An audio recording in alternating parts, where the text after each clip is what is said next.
We are now streaming live. We're streaming live. Hey, we're live. Woo! Hey, you guys, welcome to the broadcast. I'm Rachel Ngom. I lost 80 pounds after I had my son. Now I help women lose weight while ditching the diets. And every week I'm interviewing some of the most inspiring women that I can find in the fitness and nutrition space to help you reach your goals and feel amazing. So you can expect to learn and have fun. So if you're excited, I know you are, click like and share. And today I have the honor of interviewing the gorgeous Missy Costello. How you doing, girl? I'm good. How are you? Great to be here. Good. Yeah, so Melissa Costello, she's a holistic nutritionist, a plant-based chef. She's an author, a speaker, and transformational eating coach. Her years of work as a private plant-based chef for celebrity trainer Tony Horton, creator of P90X, organically led her to work with clients on a much deeper level when she recognized the struggles they had with consistent healthy eating and sustainable weight loss. Her mission is to empower busy professionals to stop the struggle with yo-yo dieting, weight loss, and food obsession. Melissa's in-depth training in spiritual psychology, clinical nutrition, and holistic coaching, along with her own personal struggles, provide the foundation for her clients to experience powerful breakthroughs and sustainable, profound transformation. Holy moly. It's a big mouthful. I know, right? Fun fact, she swam with wild dolphins 8 different times and was touched by 2 babies during one of these excursions. That's so yeah. Oh my gosh. So, dude, I'm so excited to talk to you. You have a lot to share. So Yes. I just introduced you and that was a mouthful of all of the things that you've accomplished. Holy cool, like insane. So why don't you just fill in the gaps and give us a little glimpse into your personal life? Oh, my personal life currently, or what led me up to where I am? I mean, personal life currently, I live in Santa Barbara and it's amazing. And I moved up here from LA about 5 years ago. And I'm really immersed in this whole, helping people transform through their relationship with food, because I was doing the nutrition piece for a really long time and I cooked for Tony for years. And, but I found that people were consistently struggling. And so that's just been such a passion of mine and I'm really enjoying it. And because I went through it myself, I had my own struggles and so I finally come to the other side and I really feel like I wanted to bring this work and the things that helped me break through to the world. And so now I live in gorgeous Santa Barbara and I love it. And it's just such a peaceful place to be. And I feel really lucky because I get to walk to the ocean every day and all of that. So, and connect with amazing people. And I love that you and I have connected. And I recently did your Pin with Purpose course, which I loved. Oh. And yeah, and you're so kick-ass. So I'm so happy I'm here and we're connecting. You're awesome. So tell us about your struggles that led you here. So you mentioned you had some own personal struggles. Tell us. Yes. Tell us about that. So, well, it's multi-layered, so I'll try to keep it in a snippet. But basically, it started probably when I was around 13 when my body started changing. And I had a lot of body image stuff going on. I had a lot of control issues with food because it was all connected to how my body looked. And I thought that if I had this like perfect body that I would get attention and I would be loved. Like that was just what was ingrained in me as a young child, And in our household, I had 2 older brothers, and in our household, it was like Christmas Day when the Sports Illustrated swimsuit edition came. Like everybody looked forward to it every year. And then like my brothers would sit and just stare at the beautiful women. And I thought like, wow, that's what I want to look like. And so that's really where that belief system came of mine. And so I was on a mission most of my life through over exercising, dieting, which led to binging and overeating and emotional eating. And, I do the pendulum swing back and forth, and I was a complete sugar addict. And I was raised on the standard American diet. And so over the course of the years, I started to learn more about nutrition and want to get healthier. I didn't know how to heal my body image stuff. I just thought I would live with that forever. But I went toward the nutrition because I felt like, oh, if I know nutrition, I can be healthy and I can kind of control like how my body looks, right? And so I'm very passionate about nutrition, but that was only like a very small piece of the puzzle. Mm-hmm. And so through that journey, I just, I became a vegan for a really long time, which I completely love and I'm completely on board with. I'm not a full vegan now, but I eat a very flexible diet, which works for me. But I really had to dive into my body image issues and look at the connection with food and how I used food kind of as a crutch when I was emotional and to numb out and all of that stuff. And so it's been a long journey, but it's one that I've learned so much about myself, and now I can help other people. And, and now I eat what I want and I feel really good around food. I don't stress about it. I don't obsess about it. I don't ever have to diet. And my weight stayed the same over the last 5 years. And and that's all without dieting and restricting. So how freeing is that, right? Oh my God. Yeah. I can't even tell you. And there's still moments I have where I go, wow, I didn't do that thing I used to do when I used to be in the spiral with food and binging and all that. And like, I'll have thoughts about it, but I won't go there anymore. And I'll be like, wow, that was so cool. Like I didn't go back into that old pattern, because it takes time to break patterns, Totally. And so, you have any strategies that you can share with us on breaking patterns?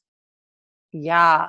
Well, breaking patterns is all about consistent practice with different ways of approaching things, and also like rewiring our brains, because a lot of these patterns are so ingrained in us from a really young age, like I shared about the body image stuff for me. I mean, that was like when I was 12 years old, right? And so that stayed with me for most of my life. And so I had to really reprogram my brain. And then also in terms of the food, just learn different strategies and learn how to manage what I was actually feeling, because I was just using food to numb out. I wasn't really getting in touch with the deeper stuff that was going on, And so I think one of the biggest strategies is really turning inward, and that's hard for a lot of people. It's like, what does that even mean? And I think that the number one thing you can do is just start to attune and connect to your body, because we're all so living in our heads. We're all really disconnected from our bodies, but our bodies have such incredible wisdom. And if we can just connect to our bodies and really start to understand them and trust them and learn what they want, that's a big part of overcoming these struggles. And that was a big, big part of my journey. Can you give us some examples of what you mean by connecting to your body? Yeah. So it's really about slowing down. So what I would do is when I found myself wanting to turn to food and I wasn't actually physically hungry, I would actually stop and pause and just like kind of check in with myself and say like, what's really going on right now? Because you're not physically hungry, right? And so there was always something under the surface that was there, whether I felt lonely or I felt stressed or I felt sad or I was angry about something, but it was usually an unprocessed emotion and a disconnection from myself. And so what it did was it helped me slow down and it helped me reconnect and say like, what is it that I really need right now? And then I would actually take an action or make a choice from that place versus the place of feeling like, I don't want to feel anything. I just want to eat food because I want to change how I'm feeling if it's bad or whatever. And so just slowing down and attuning and being able to hear what my body needs was a really big part of that process. Heck yeah. So you're saying that you were like very well versed in nutrition and you knew exactly what to do, but you struggled with your weight because of the emotional aspect, right? Right. Yeah. I was like eating way more food than I needed to, even though it was healthy food. Yeah. Yeah. I was like overeating all the good stuff. Right. And it's like, I didn't need all of that. I didn't need the amount of food I was eating, but I was doing it because I was not dealing with what was happening underneath the surface. I wasn't dealing with my emotions and I wasn't dealing with the bad feelings I had about myself, and I had to work through a lot of that through my journey of really coming to this place of complete and total respect for myself and my body, How would you suggest somebody starts to like have that respect for themselves? Because I think a lot of times the binging or emotional eating comes from a place of like, I don't like myself, or like there's so many different emotions that cause those behaviors, right? So where do you think someone should start? Yeah, I think just starting to get curious around like your actions is a really good small baby step, because this work really is about baby steps. Because when we talk about rewiring the brain and we talk about creating new belief systems, it has to be done step by step in the moment.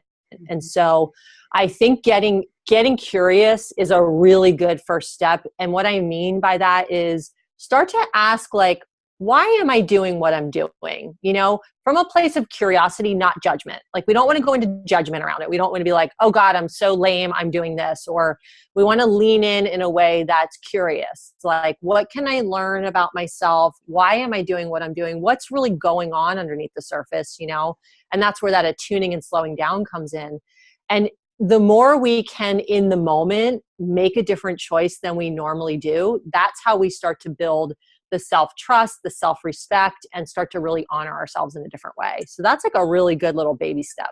Yes. And I love how you said, like, stop and just be curious and don't beat yourself up. Because I think so many women will like experience a binge or whatever it is, and they'll just like totally beat themselves up for it, which causes that vicious cycle of doing it again and again and again, right? Yeah. Well, once you feel bad about yourself, it's hard to get out of it. And so you just keep adding to it, you know, and that's when you have to like really pull yourself out and go, wait a minute, you know. I shared this story before, but I remember one time, this was probably about 5 years ago. It was like right when I moved to Santa Barbara. I was like in the thick of hating my body, overeating, like just feeling horrible. And I remember like sitting on the couch crying, and I called a friend of mine. And I shared this the other day in one of my blogs, but I called a friend of mine, and I was like, I feel so fat. I'm, you know, like whining and complaining. Right. And she was like, I hear you. And she said, Anne, you are being so self-absorbed right now. Like, all this stuff around your body and food is so self-absorbed. And she's like, get up off the couch and go out and be of service. And like, when she said that to me, like something so fast clicked, and I was like, oh my God, she's so right. Like, I'm being so self-piteous right now. And I need to like go out in the world and get out of my own shit, excuse my French, and just like do something for, you know, for someone else. And so that was like a huge catalyst for me shifting a lot of, you know, my issues with my body and stuff, because I realized like, the extra 10 pounds or whatever pounds I'm whining about, people have 100 pounds to lose. Some people have 50 pounds to lose. Like, you lost 80, right? 80 pounds. And it's like, I didn't have that, you know, I just was complaining because I felt heavy in my body and blah, blah, blah. And, but that was driven by a lot of beliefs of me not feeling good enough, you know? And so as I started to put more pieces into place around building my own self-worth and being of service in the world, that's what really created the shift for me, you know? I love that. So instead of just like because we're so focused on ourselves, right? And so instead of shifting that focus of, okay, get out of my own head, like, how can I go and serve other people? So what did you do after that? I went to the soup kitchen, because there's a local soup kitchen here, and I volunteer there. And I went and volunteered. And so, and then also another thing that I do, and this is like a daily practice for me, to just be of service out in the world, is like, I say hi to strangers on the street, or I say hi to a homeless person, and I, you know, like I stop and talk to them, or it's just really important to have human connection. And I feel like that's a really good way to be of service. Like, you don't have to go spend hours and volunteer. You can be of service by just smiling at someone and saying hi to them on the street, you know? And I feel like that, like, just spreading kindness and showing you care is a really great way to be of service and get you out of like your own stuff, you know?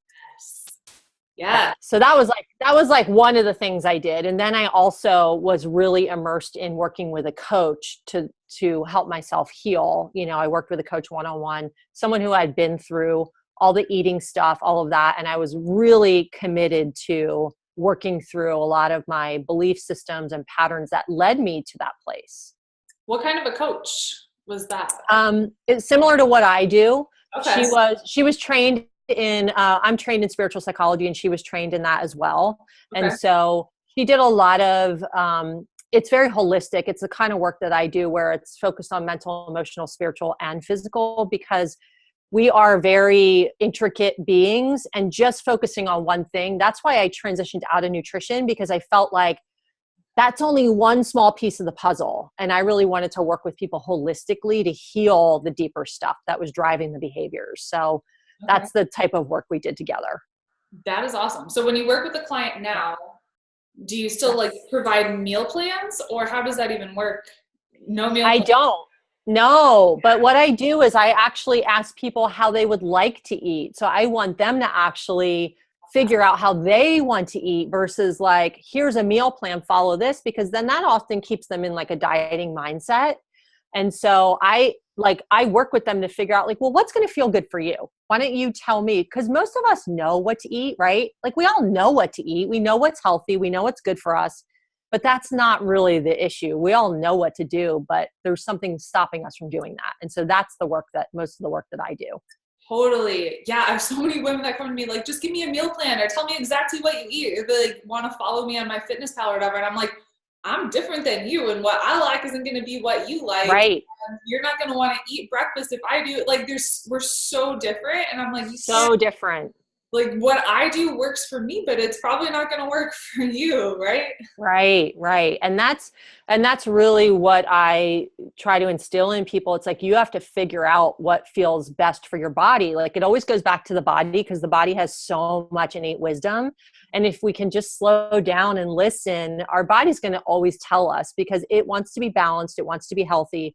And we've all become so disconnected and mistrusting of our bodies, you know? And I mean, I battled with my body for years. I thought it was against me, but it was really my mind that was against me. You know, my body wasn't against me. It was all the crap that I was listening to that was coming in from everywhere else versus trusting myself, you know? And so a big part of this process is learning to trust again, trust yourself, trust your body, and to reconnect to that place. Do you have any tips for like reconnecting to your body? So do you have any like mindfulness practices that you do every day or before you sit down to a meal? Is there anything that you do? Oh yeah. So before I sit down to a meal, I always, I'll just say this and then I'll say about reconnecting the body, but it, you know, the slowing down process that I talked about, like one way to connect, the quickest way to connect to your body is to stop, take a big breath and just close your eyes and just bring your attention inward to what you're feeling, you know, and just like ground yourself in the feeling of your body, you know? And so that's a really powerful thing. It's just a breath. It brings you present, right? But when I sit down to eat, I make sure I have no distractions.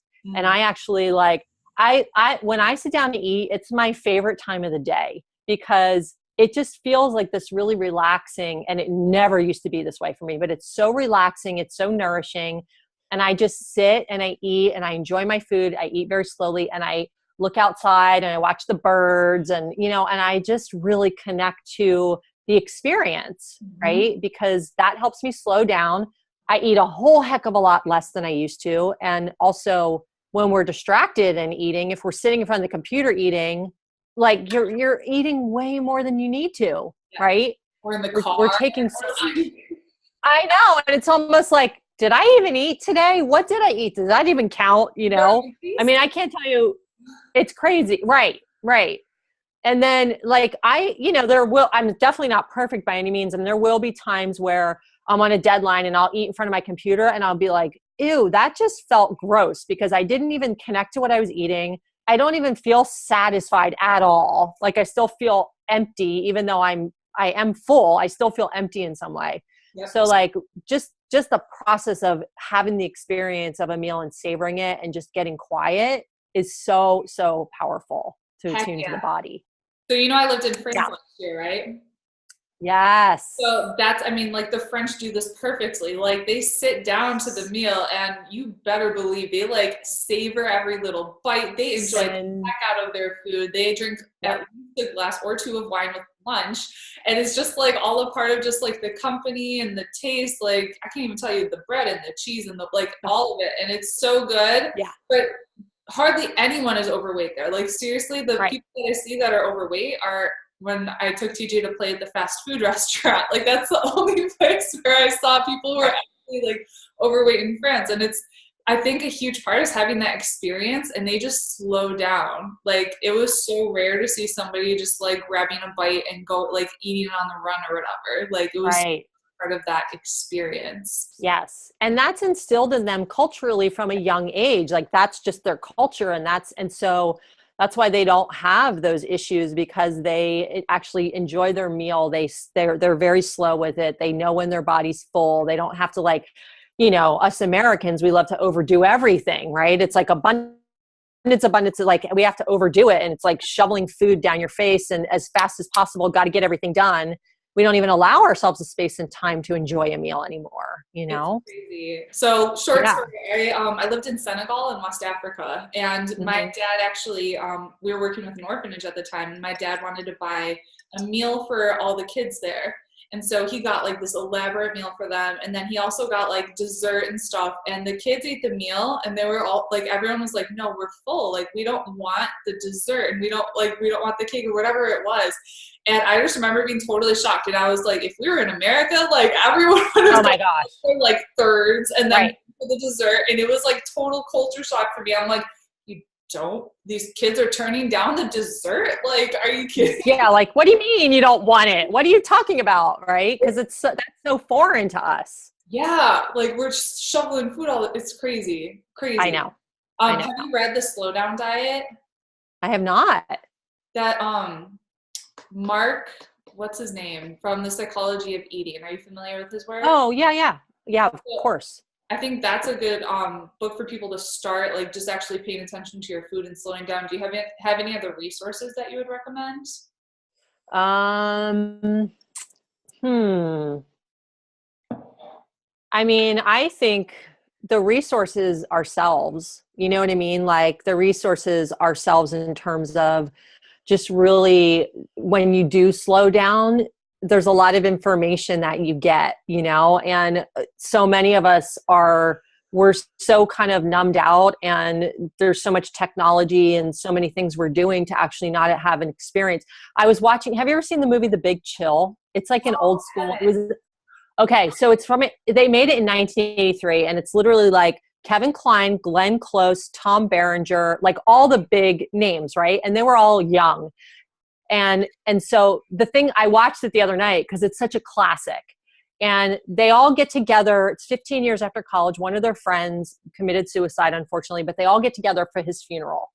But the beautiful thing about the movie was they all sat around. There wasn't a cell phone. There wasn't a TV. They all just sat around and talked. Everyone was present. They were all just there. They didn't need to fill up the space with anything. They were like drinking their wine and beers and like smoking some joints or whatever, but like they just were hanging out. There was no distraction, nothing to pull them away. They were just present with each other. And that is very rare these days. It's very rare, And so I just appreciated that because I'm like, that is really the art of slowing down and being present with whatever's happening, right? And that's like the biggest resource we have is ourselves in just terms of like, I need to slow down, like just take things slower and everything you need to get done is going to get done. Right. But like, if we can slow down and feed ourselves and nourish ourselves in a deeper way, that's like a really powerful thing to do, just to start to practice that. Yeah. And see how that feels is a really powerful process. The only other resource I would recommend is, Janine Roth writes a lot of great books about emotional eating and things like that. Okay. Especially for women, she wrote an awesome book called Women, Food, and God, which is incredible. I recommend that book. Yeah. Yes. That's a good one. And especially if you're in the throes of like emotional eating or binge eating, her books are incredible. And they were really life-changing for me as well. And I recommend them to a lot of my clients. So that's a great resource. Yes. Okay. Tell us about working with Tony. So how did that happen? Oh my gosh. So Tony, when I lived in LA, Tony, I had a friend who owned a yoga company and we used to go to yoga all the time. And after yoga, it was like, we go to this one restaurant in Brentwood that everyone goes to and it's really super healthy. And so like we would go in there after yoga and Tony would be in there and my friend introduced me to him and we became friends because we would see him everywhere about town. And this was before P90X it was like just right after he made P90X before it got exploded. Yeah. And my friend was like, you need to have Missy cook for you. She's an incredible chef. She makes super healthy food. And he's like, oh my God, that's such an extravagant. I can't hire a personal chef. This was before Tony was like Tony. Yeah.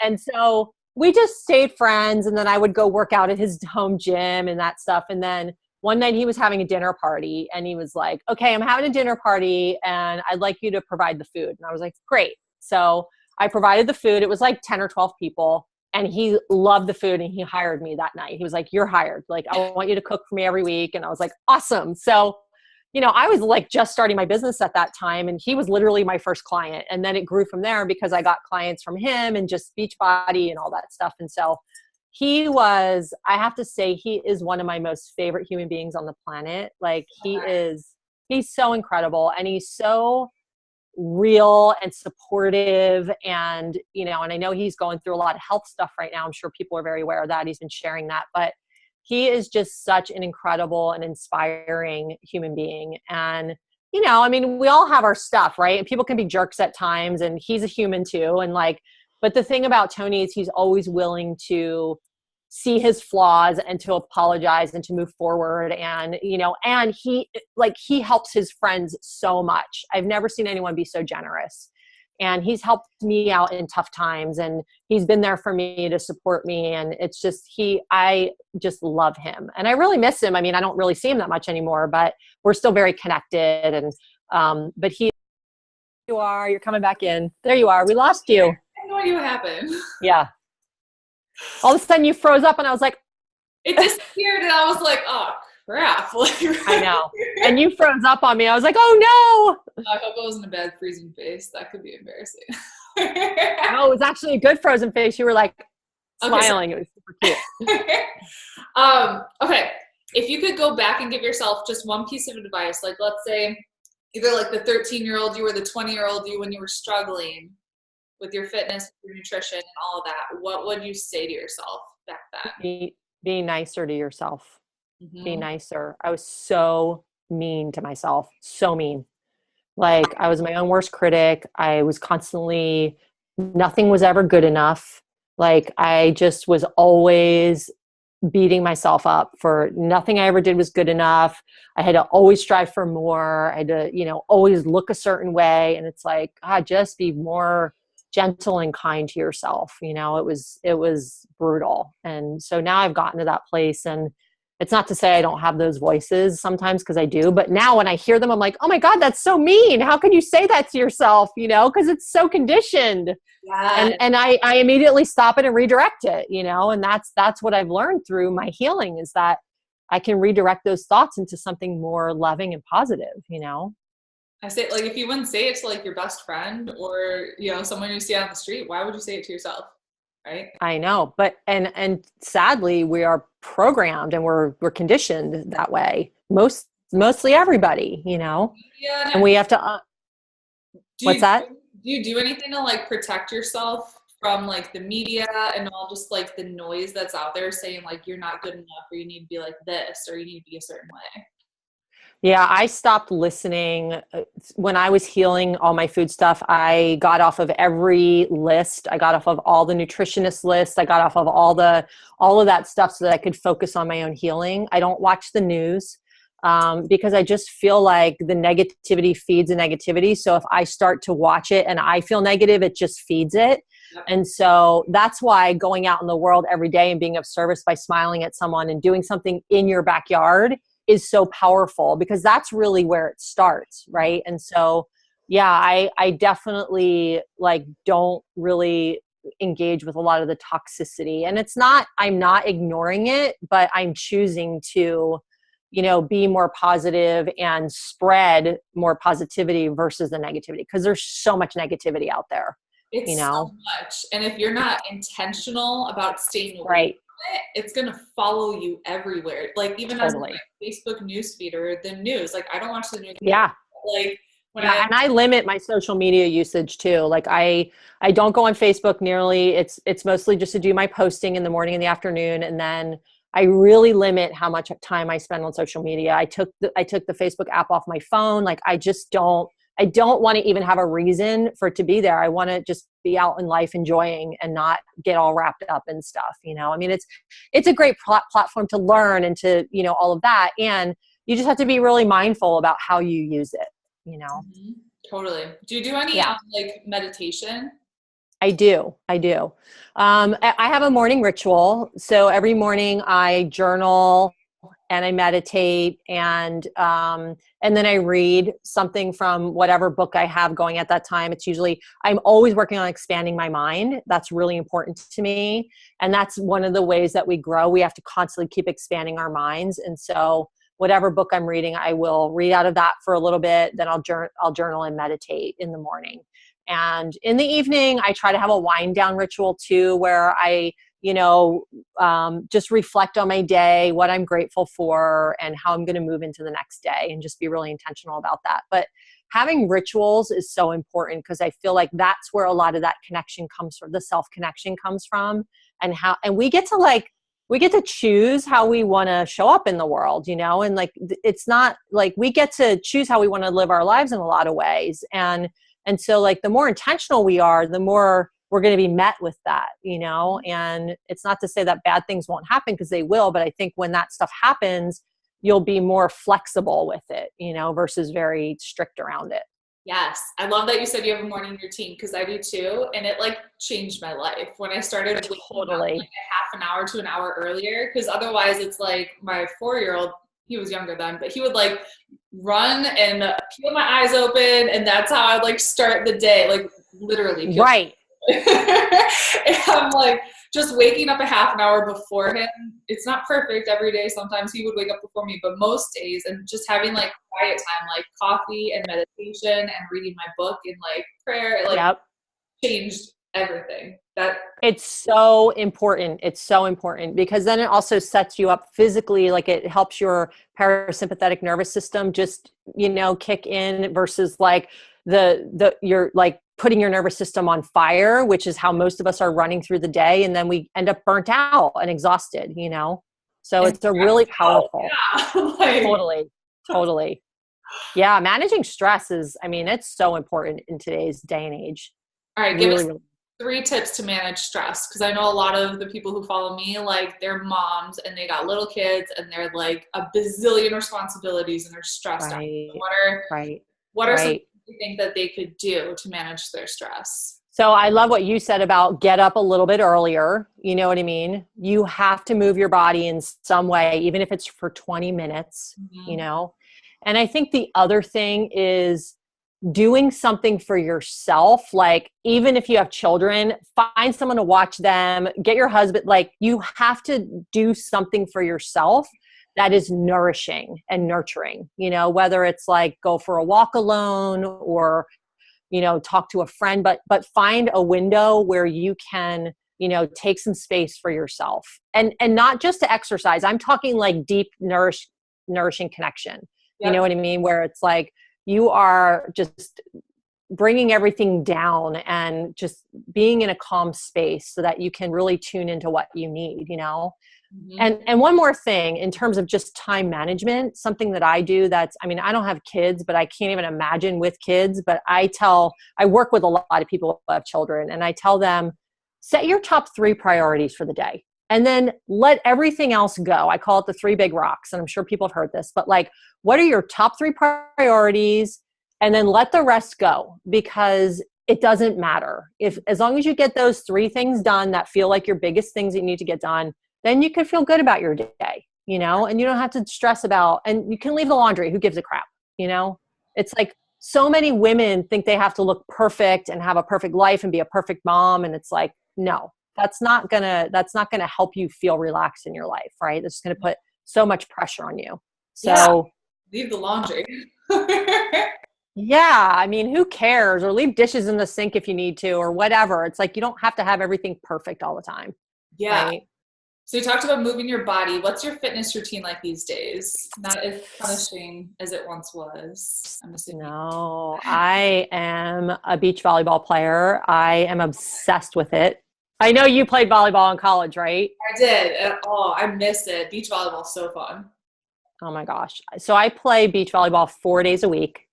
And then I mix up the other days. So it's a combination of hiking, yoga. Yesterday I went and ran the stadium stairs. The college is literally like a quarter mile from my house. So I went and ran the stadium stairs, And so I did that because I was like, oh, that sounds fun. I don't have my dog today. She was on like a little play date. And so I went and did that. And But I love to hike. I love to do yoga. Sometimes I'll do some road biking. I have a road bike, but the beach volleyball is the thing that is my most favorite and where I get the most of my fitness from. But I realize like it's important to mix it up and do different things, so that's why I make sure I hike and do all that. What I love it, what you said is you were talking about it and you kind of like lit up and said like, it's so fun. And I think so many women, they're working out to punish themselves, to burn off calories that they like want from when they overate. And I'm like, it's so backwards. And like it raises your cortisol, makes you store body fat, and then you end up overeating. And I'm like, so I used to be the exact same way as you. Like in college, I would go and like binge drink, and then I would wake up early in the morning, hungover, and I'd make myself be on the and burn 600 calories. It just like warped mentality. And now I'm like, I'm gonna do whatever like I want to make myself feel good. Like whatever makes my body feel good, that's my goal. And so I'm not gonna do a crazy punishing workout. If like plyometrics or whatever that like my workout like I was gonna do doesn't sound like it would feel good, I'm not gonna do it. Yes. Like, it has to feel good for me to do it. And I think that's such a big part of like actually establishing a fitness routine that people struggle with, because it's punishment instead of like a reward, right? Right. Yeah. And I tell people to say, like, instead of I have to exercise, I just say, how do I want to move my body today that's going to feel good? Like, how do I want to move that will feel good for me today? Like yesterday, I wanted to run the stadium stairs. That's a very rare occurrence, but I was like, cool, that's what I want to do today. And I did some push-ups and I did a lot of squats and I just, I kind of mixed it up and did whatever. But like, that felt really good for me. Mm-hmm. And so it's important to, instead of thinking like, oh God, I have to exercise, it's like, how can I move my body that will feel good? Because that's going to be more sustainable. And like you said, if it's like you have a plyo, routine scheduled, and then you're like, God, I really don't want to do that today, it's not going to serve me, then just do something that feels better. Maybe you do some yoga or you go for a walk, and it doesn't mean you've thrown it all out the window or you've ruined everything or that you're going to go backwards. It's actually more supportive to honor your body, like you said, because of the stress and the cortisol and all that. Yeah. I think making that like subtle mindset shift from I have to work out to I get to work out. Like, speaking of someone who I've had so many injuries from playing volleyball for 10 years, most recent being I dislocated my ribs, which I'm still like trying to. What? Don't even. Oh it was more painful than giving birth, like insane. And so like I couldn't work out. I couldn't do anything. I was literally on the couch, like laying there in so much pain. And I'm like, I wish I could work out. Like, I wish I could move my body and just do something. So have that just like mindset shift from I have to I get to. Like, I get to go for a walk today, or I get to do a yoga class today. I think that from someone who like couldn't, and some days, like even today, like I was in too much pain. I'm like, I'm getting a massage right after this. I'm like, good. Yay, taking care of yourself. Yes, I love it. Okay, that is so important. Yeah, go ahead. I got rapid fire questions for you. Great. So one sentence or less. What is one go-to tool or resource that has really made an impact on your life?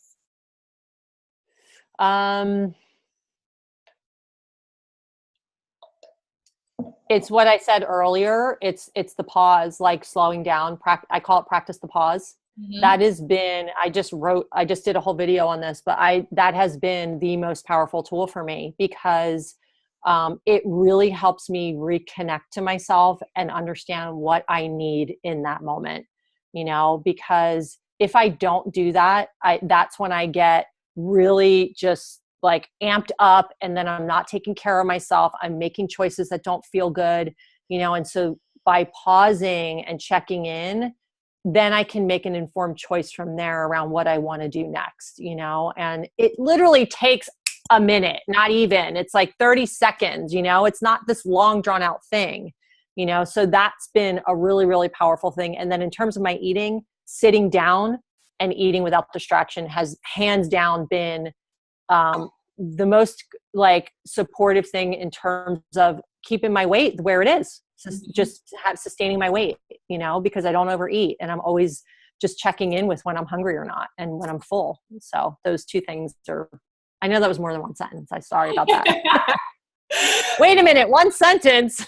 That's fine. One piece of advice for someone looking to experience food freedom and have similar results as you've had. Get support.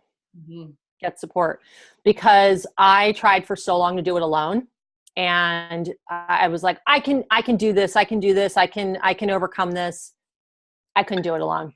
And, like I said, when I hired my coach, that's when everything changed for me. I had to have someone who got it, someone who went through it, someone who had my back that I could lean on to help me like personalize what I needed to do for me based on my own struggles, That's the thing. It's like we need things to be personalized for us, because if they're not, it's like we'll just get lost in the fray, And so I really needed that one-on-one. Not everyone needs that, but I really needed that, and to know that I had someone there to lean on. So getting support is and not from a family member, because they're not going to understand it in the same way that you need to be understood, Yes. A lot of people will go, oh, just go on a diet or just do this or just do that. But that's not going to help anything. No, it makes it worse. It does. It does. So getting support is really, really powerful. Key. Best book that you've ever read? Oh, best book I've ever read. Wow. Lovability. Lovability. I have never heard of that one. It's not a novel. And it is definitely a personal growth book, but it was a game changer for me. That and The Untethered Soul. Those are two books that were game changers for me. Notes and Untethered Soul. Okay. I've never heard of those. So that's awesome. Yep. Game changers. Okay. So to wrap up, why don't you just tell everybody what's latest and greatest in your business and where everyone can connect with you? Yes, thank you. So my website is karmachow.com, Karma Chow, CHOW. I am hosting a webinar tomorrow night called Banish Overeating and Take Your Power Back from Food. It's totally free. And I guess we can probably post the link here underneath this slide. I can send you the link. And also on my Karma Chow page on Facebook, you can sign up there underneath the header. But it's totally free. It starts tomorrow night at 5:00 Pacific. So I'm super excited about that. I'm going to be teaching my 5 strategies, kind of elaborating more on what we talked about to help overcome, overeating, and then also take your power back from food. So that's super exciting. I have a group program launching in January. It's a premium group program that's one-on-one. It's not one-on-one, but it's like live. So it's not online. It's all live.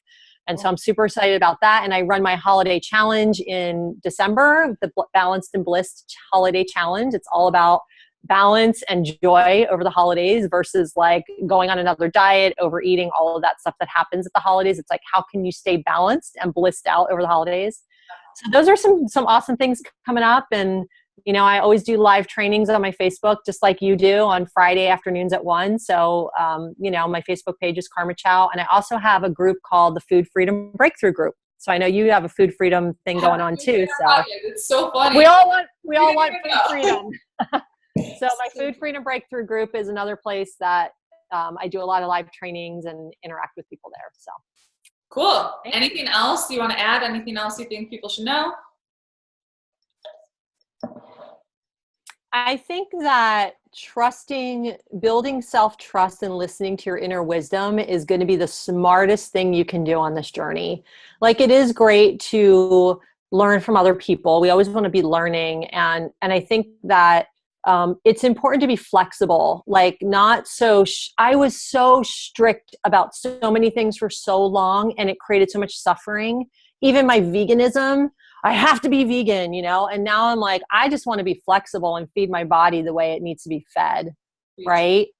Yes. So being flexible, and then also learning how to trust your own inner wisdom. And that will happen by you making self-honoring choices each moment, day after day after day, so you start to build that up. That's awesome. That's all. Oh, well, I am so grateful that you took the time to hang out with us today, and thank you. Got connected and gotten to get to know each other. So I know, this is awesome. Thank you. No, awesome. All right. Well, thank you guys so much for checking out the broadcast, and thanks again, Missy. You're amazing. Good luck with your webinar, and I'll talk to you soon. All right. Take care. Thanks, Rach. Bye. Bye.